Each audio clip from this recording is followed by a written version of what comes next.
उतार करके गांव, गरीब, किसान, नौजवान, महिलाएं और बिना भेदभाव के योजनाओं को जनता जनार्दन के लिए समर्पित करने का काम भी कर रहे हैं और साथ साथ बेटी और व्यापारी की सुरक्षा की पुख्ता व्यवस्था भी कर रहे हैं।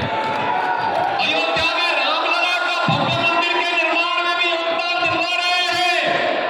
तो माफिया और अपराधियों का और दंगाइयों का राम नाम सत्य है की यात्रा भी निकाल रहे हैं। लेकिन आपने दिल्ली की सत्ता जिस उद्देश्य से हासिल की थी, याद करिए, आपने कांग्रेस के खिलाफ अन्ना हजारे जी के मिशन को कलंकित किया। अन्ना हजारे जी ने एक पवित्र मिशन चलाया था, भ्रष्टाचार के खिलाफ आंदोलन पुख्ता किया था और आज भ्रष्टाचार में लिप्त देश के पहचान का संकट खड़ी करने वाली, भारत की सुरक्षा पे सेल लगाने वाली, भारत के विकास को बाधित करने वाली, भारत के अन्नदाता किसानों को आत्महत्या करने के लिए मजबूर करने वाली, भारत के नौजवानों को प्लान करने के लिए मजबूर करने वाली कांग्रेस को अपने गले का हार बना करके आप उसके पाप में शामिल हो गए हैं। और यही कारण है, मुझ पे मत थोपिए, लेकिन एक बात मैं जरूर बोलता हूं कि दिल्ली की जनता बड़ी सुकून से थी, आप फिर बाहर आ गए हैं। आपकी खांसी से दिल्ली की जनता भी खांसते हुए दिखाई दे रही है, हाँफते हुए दिखाई दे रही है। क्या कर दिया है आपने दिल्ली को? अरे आपको स्कूल का मॉडल देखना है तो मोदी मॉडल देखो, अटल आवासीय विद्यालय मोदी जी के मार्गदर्शन में जो यूपी के अंदर बने हुए हैं। ऑपरेशन कायाकल्प के अंतर्गत 1,36,000 विद्यालयों का ऑपरेशन कायाकल्प हुआ है। आकर के कभी यूपी में टहल तो लो, देख तो लो। वैसे विधानसभा चुनाव में अपने भाग्य को आजमा चुके हो। उत्तर प्रदेश की जनता जनार्दन ने मोदी जी का समर्थन किया है, आपके प्रत्याशियों की जमानत जब्त करवाई है और आपको कहा है कोई आपके लिए ठिकाना यूपी के अंदर नहीं हो सकता है। और इसीलिए मैं आपसे फिर कहूंगा, आपको अन्ना हजारे के मिशन को आगे बढ़ाना चाहिए था। दिल्ली की जनता को स्वच्छ माहौल देना चाहिए था। अगर तुलना दूर मत करिए, आपने 15 वर्ष में दिल्ली को कितना नारकीय स्थिति में पहुंचा दिया है। आज दिल्ली की तुलना आप नोएडा, गाजियाबाद से ही कर लीजिए, उत्तर प्रदेश की बात तो छोड़ दीजिए।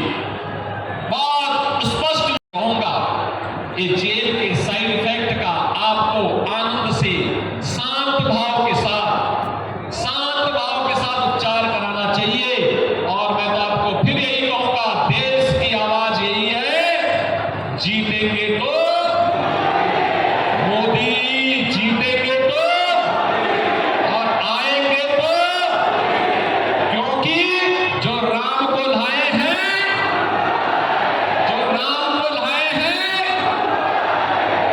और फतेहपुर को तो कहना ही क्या है, राम की भक्ति ने ही यहां चुनाव लड़ रही है।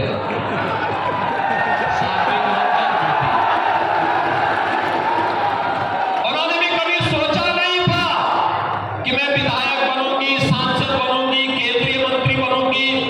जीवन समर्पित किया प्रभु राम के चरणों में, जीवन समर्पित किया प्रभु राम के चरणों में। और राम जन्मभूमि आंदोलन से जुड़ी हुई है, राम जन्मभूमि आंदोलन के साथ जुड़ी रही। तब कोई चुनाव की बात ही नहीं करता था, तब तो एक ही संकल्प था, रामलला हम आएंगे। तब तो एक ही संकल्प था, कभी उन्होंने सोचा नहीं, कभी नहीं, कभी नहीं, एक बार सपने में भी नहीं सोचा था। संकल्प एक ही था कि मेरे प्रभु राम अयोध्या में फिर से विराजेंगे, इसके लिए चाहे हमें कोई भी कुर्बानी क्यों न देनी पड़े, हम लोग देंगे। और सातवीं निरंजन ज्योति उस परंपरा को आगे बढ़ाने वाली ज्योति है। और इसलिए फतेहपुर वासियों, वे विकास के लिए भी कार्य करती है, सनातन हिंदू धर्म के लिए भी उनका पूरा जीवन समर्पित है। उसके सब कुछ है, सनातन संस्कृति सब कुछ है, और भारत माता की सुरक्षा और भारत माता का सम्मान सब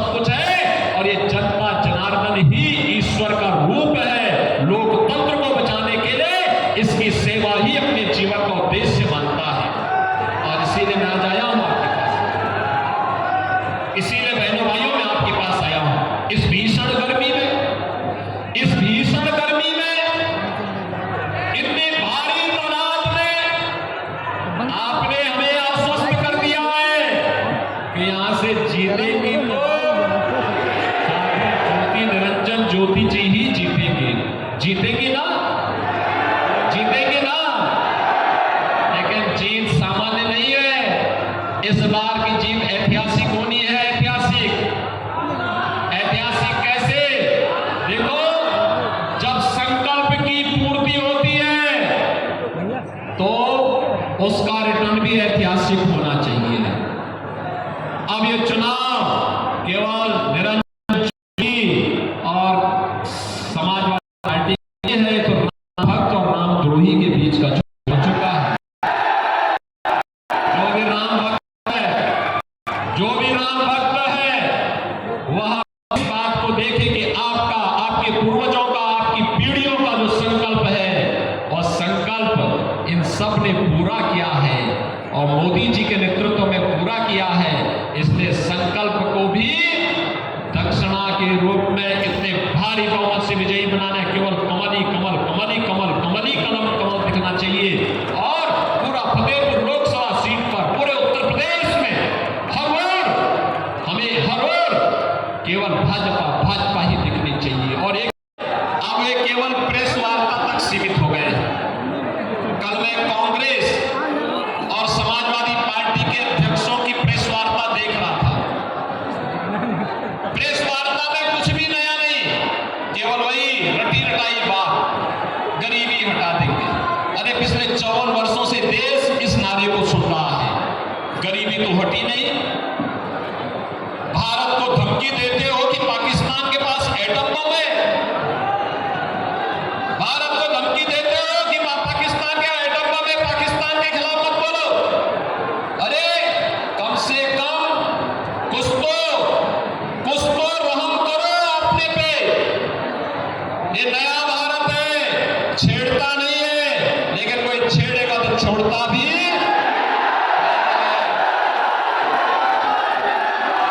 और आज भी मैं एक प्रेस वार्ता सुन रहा था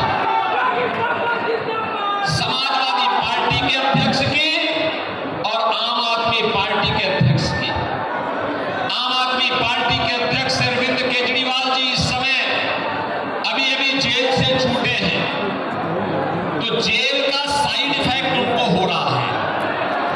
साइड इफेक्ट इस रूप में, उनको ये लगता है सत्ता ही उनके लिए सब कुछ हो गई है। उनको ये लगता है कि सत्ता अब उनकी गई तब गई, अब अपनी सत्ता के साथ मुझे जोड़ते हैं। अरे भाई अरविंद जी, मैं तो एक योगी हूं, मेरे लिए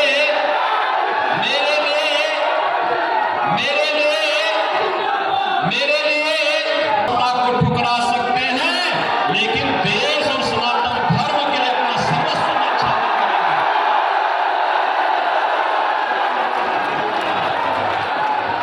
हम लोगों का जो कुछ भी है वह तो जनता जनार्दन के लिए है। हमारा कोई अगला आगे पीछे नहीं है, जो कुछ है जनता जनार्दन के लिए है। जैसे पहले थे वैसे ही आगे भी रहने वाले हैं।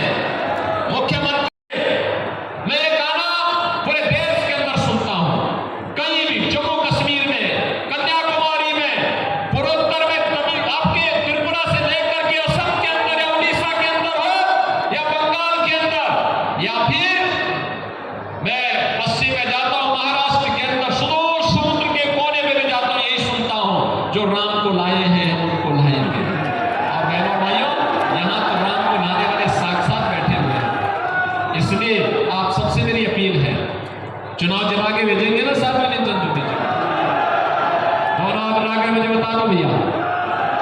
देखो ये मेडिकल कॉलेज, सड़क, बिजली, पानी, राशन सब कुछ तो मिला है, और आगे जो भी कहेंगे, देखो सुरक्षा और विकास ये मेरी जिम्मेदारी है, ये जिम्मेदारी मेरी है। और बिना संकोच के करते हैं कार्य, बिना लाल लपेट के कार्य करते हैं, बिना किसी रुके टिके थके डरे, बिना किसी उसके काम करते हैं। जो जनता की सुरक्षा के लिए खतरा है, हम उसको कहते हैं यार तुम्हारा धरती पर रहना बेकार है, जाओ कहीं और किया। वो स्वीकार नहीं, केवल और केवल जनता जनार्दन के, सब कुछ राष्ट्र के नाम, सब कुछ जनता जनार्दन के नाम, सब कुछ प्रदेश के विकास के नाम। और प्रदेश के विकास का मतलब फतेहपुर का विकास। और बहनों और भाइयों, इसीलिए हम लोग आपके पास आए हैं, इस अभियान को आगे बढ़ाना है और इसके लिए भारी बहुमत से विजयी बनाना है। बनाएंगे, बनाएंगे। जहां तक आवाज जा रही है दोनों हाथ लगे, मुझे एक बार आश्वस्त करो। लेकिन इसके लिए आपको दो काम करना होगा। एक, घर घर जाकर के साध्वी जी के लिए उनका प्रतिनिधि बन करके, मेरा प्रतिनिधि बन करके, मोदी जी का प्रतिनिधि बन करके घर घर जाकर के लोगों को जय श्री राम बोलना पड़ेगा और कहना पड़ेगा कि पहले मतदान फिर कोई और अन्य काम। बोलेंगे, बोलेंगे, बोलेंगे। आपकी एक वोट नीति है, जो हमारे विधायक और सांसद चुन के जाते हैं ना, यही हमारी ताकत है। और आपकी इस ताकत के बल पे अयोध्या में 500 वर्षों के बाद रामलला विराजमान हो गए। और रामलला विराजमान होने के बाद रामलला ने अपना जन्म उत्सव भी और अपना होली का उत्सव भी अयोध्या में ही मनाया। अब आप अपनी वर्तमान और भावी पीढ़ी को बोल सकते